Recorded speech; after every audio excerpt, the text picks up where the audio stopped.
fellow durable leaders, good morning, good afternoon, good evening, wherever you may be. Welcome. Thanks for joining us. With me today is Shane Plank. He is the Director of Sales and Business Development at Netmind US.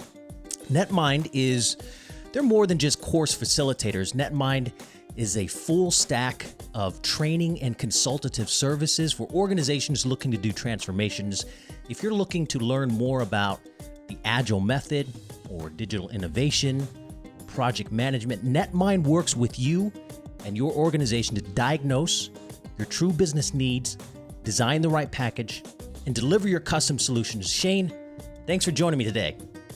Good afternoon, John. Thanks for having me. Yeah, man. Tell me more about Netmind. I know I just went through a really quick couple of bullet points. Tell me more about Netmind and what you guys do. Yeah, you captured that very well. Well, we believe in the power of an organization's people, that if you can empower them, that they're the right people to drive your organization with new work models, new management models, and help change culture. And you're right, we do that through a combination of both training with coaching and mentoring. And usually our services are highly tailored to an organization. We can, deliver course materials off the shelf, but really when an engagement is most successful and we can see real behavior changes is when we are able to really kind of do that analysis work up front and put something in front of you that will help you tie business outcomes to that training engagement. Awesome. I've worked with a lot of course facilitators that just deliver prepackaged content, and it's great if that's exactly what you need. But for organizations that need more customized solutions from soup to nuts, from ideation of where the problem is all the way through implementation and reassuring that the organization's culture has adopted that mindset, I think you guys are bringing a fantastic solution set to it. So thank you for what you guys do. And, I think there's opportunity for us to work together sometime in the future and refer some business. I think there's a good synergy there. Yeah. We're always looking for good content to put on our blog. Excellent. Hint. Good deal. I've got tons of written material that I can contribute. Looking forward to our conversation today about change and leadership, because what better time, right? We are going through some crazy movements and transformations in the entire business landscape. I want to start off with a couple of quotes here from two huge business titans. Jack Welch said, "Change before you have to," and Jeff Bezos says, "What's dangerous is not to evolve." And I think this captures the necessity for leaders to embrace change and for organizations to get comfortable with the uncomfortable. So my first question to you revolves around this idea of the dynamics of our business landscape. We've got acronyms like TUNA and VUCA, turbulent, uncertain, novel, ambiguous. And VUCA is volatile, uncertain, complex, and ambiguous. Whatever acronym we like to use, the common theme here is change is fast, change is constant, and change is difficult. I mean, it's coming at us at an ever-increasing pace, and working towards stability, it's kind of like chasing that pot of gold at the end of the rainbow. Good goal, but you're never really going to get it. No. And change is tough. I've worked with small organizations. Most of my organizations that I work with are less than 1,000 in headcount and definitely no more than 9 figures of revenue. I know that you guys work with organizations that easily crack the $1 billion mark. So you know how difficult change can be. You know how fast change can come at us, and it's never going to stop. So my question is, how can young leaders who have never seen this much change in their entire lives, and seasoned leaders who may be set in their ways, how can all of these leaders get comfortable with life in this new landscape that we've all found ourselves in? Yeah, that's a great question. If I can talk just briefly about where my background came from, that helps understand my opinion on this. I have had the privilege, and I do look at it as a privilege, of working primarily for small business owners. And the thing that I've learned from them, as an employee, as well as working, under them in a leadership position, is the idea is that you can see how everything affects them, both professionally and personally, when you're that close. And you see that in order to keep food on the table, they have to be able to respond quickly. If someone calls out sick, if someone suddenly resigns, how do you fill that position? And oftentimes it's them stepping in. Yeah. So I say all that to kind of transition into the idea that the old command and control way of managing, it just can't work anymore. Talk about that. I think that, and you and I have talked about this previously, I think that a lot of leaderships in those larger corporations, there's a level of self-preservation going on. Right. And when you want to integrate a change, you understand there's high visibility on you.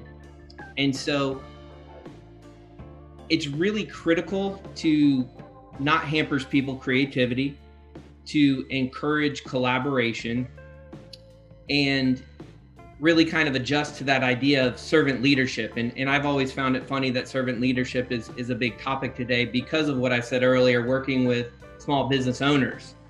They have to. I've been in a dish pit with the owner of a restaurant that staffed 200 people. You've already seen it firsthand.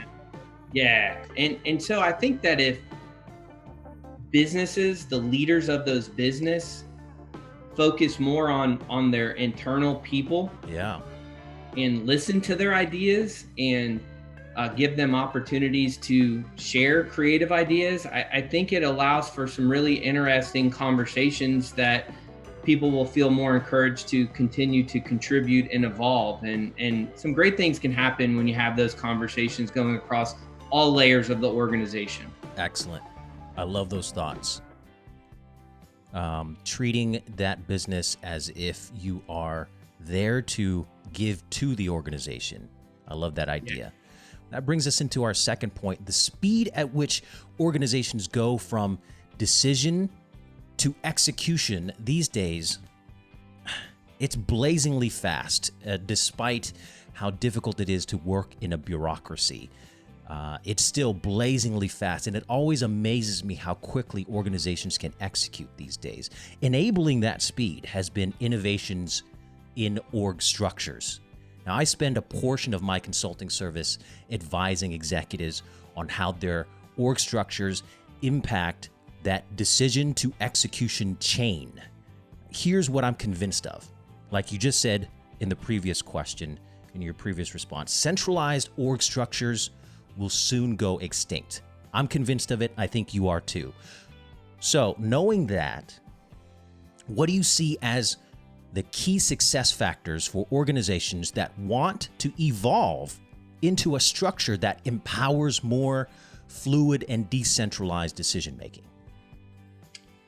Another great question. So I think the short answer is that everything needs to be focused on value-driven outcomes. And how you get to that is by managing or controlling the flow of work or your systems, not the people. Because I think the goal of leadership is to empower people to do their job, right? And too often we're managing people with a series of restrictions or metrics, and not that metrics are not important. They are critical to be able to measure success. However, we get too focused on those individuals rather than looking at themselves or the processes that leadership have put in place that create bottlenecks. Right. Again, and part of that is, we hear in Agile a lot, is the idea of work in progress. And I think it's very necessary to limit that whip, because you can put too much work on people, and without a clear way to define prioritization, people start to get frustrated and spin their wheels. So again, just focusing on how things work, the processes, rather than the people, I think is very critical. And to the success of making that culture change within leadership. Now, that takes us into our next point here, because the way that we have done that prior to COVID was to get interface, like direct face-to-face time, one-on-one interactions by shaking hands and being in the same room with the same people. But now that COVID is here, love it or hate it, working virtually is here to stay. Now, for some, this has created opportunities, it's good. More time with the family, more time for other creative outlets. For others, less travel, whether it's commute or spending time on the plane. Less travel means more time to be productive. And still, there are those who can't stand to work virtually. They just cannot stand another Zoom meeting. They can't stand another time with getting on a conference call where, who's being muted? What's going on with the technology? It's very difficult. So basically, there are benefits and setbacks to virtual professional life, but it's here to stay. Now, what mindset do you see managers need to shift towards now that managers are forced to lead virtually? Trust and accountability. Two great words. So specifically, though, is trust not from the perspective of I trust that you are working, because you mentioned being able to go and shake people's hands. What they're missing now is that ability to validate that someone is sitting at their desk and doing something. Right. They're being productive or not is a different question, but it makes people feel warm and fuzzy inside that I can see John sitting at his desk and I know he's typing up his TPS reports if you're right. a Office Space fan. That's right. But it's the trust that you trust your teammates, you trust your colleagues, you trust your leaders, and your leaders trust you so that people can bring in all of the things that we've talked about already, creativity, collaboration, but be able to trust that they can be vulnerable, that they can try new things and change, and that they're not going to be micromanaged and ridiculed because of that. I think that's the trust that you really need. And the accountability is really back again to the idea of teamwork and trying to eliminate finger pointing. Yeah. If you foster a culture of teamwork, collaboration, you will naturally start to reduce those things. And I think that's where everyone wants to get is ultimately the buck stops with someone, but I don't need to be competing against my colleague necessarily, right? For accolades per se. Good point. So now that we are getting comfortable and making peace with life online and understanding that the virtual world is not going away, we have to more and more embrace this digital life, right? And that means for us working in a virtual world, we need to embrace our online presence, whether or not we have aspirations of climbing the corporate ladder or taking a dive into the deep end of the entrepreneurial pool. Whatever our goals in life and for our career may be, why do you think, Shane, it's important for everyone in the modern workforce to bolster their personal professional brand? I think the first thing is that people buy from people. Great point. And your customers want to feel that the person that they're interacting with is trustworthy and provides value. So I think that's really critical. I think for me personally, our organization has gone through some changes recently, including a rebranding. We've expanded our portfolio. We were once known specifically as just a business analysis training company to now being able to support, business agility transformations. However, by doing a simple name change, you become almost like a startup. And so for me, it's important to start to build a personal brand more so to drive visibility for the organization I'm working for, Netmind. Yep. And there's a lot of competitors out there, and you're competing against other training organizations. You're competing against large consulting companies. You're competing against internal L&D.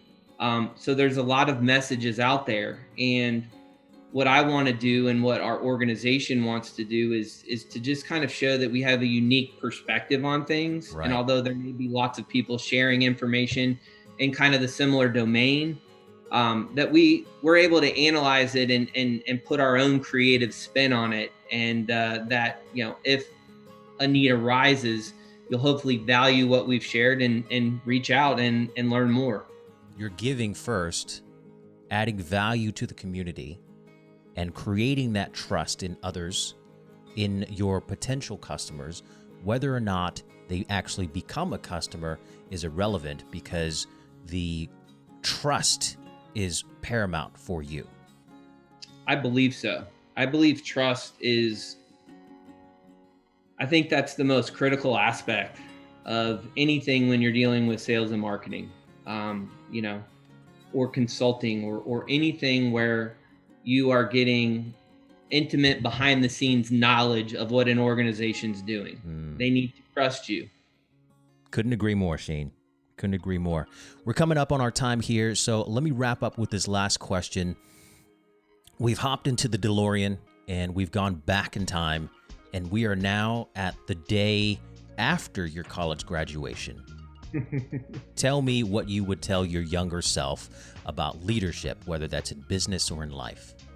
Yeah, great question. And it really, the two things that jump to mind apply to our entire conversation today. The first would be to spend time to foster a stronger network and better relationships, not just with your close personal friends, but people, again, within your domain. I think that I waited far too long in my career to really make an intentional effort to do that. The second one would be, you said it earlier, think like an owner. I think I kind of understood that back then, but I think, again, that took me a little bit too long to understand the idea, what they now call systemic thinking, the idea that every decision you make has some sort of effect or impact on lots of other different components. That's right. So again, we've put these buzzword names around lots of different things that I think people could really learn from if they just spent some time with someone grinding as a small business owner. But those are two things that I think that I wish I would have started a little bit earlier. Yeah. As an owner, you have to think that you have to believe and know and understand that a decision with an outcome in this particular activity has a consequence or a trade-off for another activity. Absolutely. And as just a 9-to-5 employee, all you're doing is just your task. And if you can make your deliverables by the end of the day, you're done. That's not the way to grow. I think you just said that. If you can understand that your output impacts somebody else in the workflow down the value stream and give them the best opportunity for their success, that systemic thinking that you're talking about, the way an owner would think, we would all grow our organizations that much better. I agree.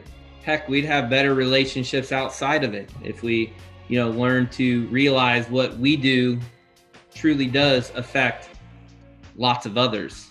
Great point. Good advice, not just for business, but for life as well. Thanks. Hey, Shane, thanks for spending some time with me today.